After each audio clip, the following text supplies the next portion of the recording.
Welcome to this week's Primed Insight. My name's Graeme Thomas. I'm a director at BlastOne, and we had a call from some customers, two different job sites last week, where their hose and couplings were coming apart in the field, which can be very dangerous. So what I'd like to do is review the three most common issues we see and make sure that you can eliminate them from your job site. The first is incorrect selection of the coupling and hose, a non-mating set. I suggest you go to the BlastOne catalogue, page 132 to 137. It has the correct selection tables for the hose, the coupling, the gaskets and the screws. If you don't have a copy, please contact us and we'll happily send you one. The second common reason for hose coupling failure is incorrect hose fitting. There's two things to look out for. The first is that the hose must be cut clean and square. We supply a hose cutting tool for this, and we do not recommend the use of a saw or a handheld knife. Next is that the hose must be pushed right up to the shoulder and check that it's up against the shoulder. If it's not up against the shoulder, you will have premature failure. The next area to pay careful attention to is the screws.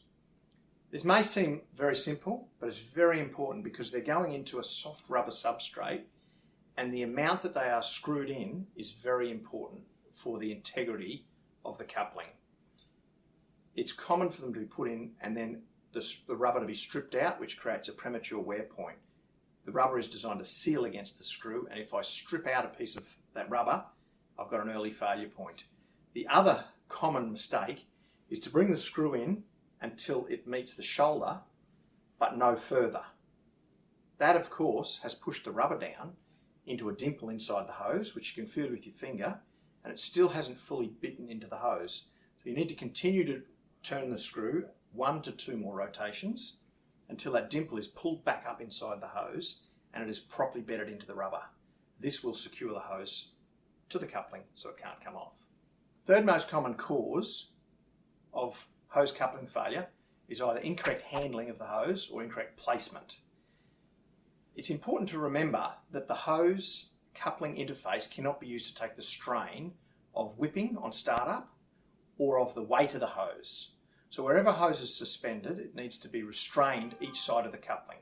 Most common where we see that is either on bridges or running up a vertical structure such as scaffolding. Each time there's a coupling joint, restrain it back to the structure, either with a strap or a rope, each side of the coupling.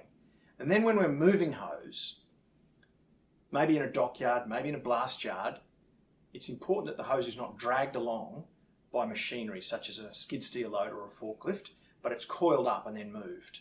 Because again, the coupling will have too much force applied and can come apart and lead to premature failure. Thanks for watching this week's Primed Insight.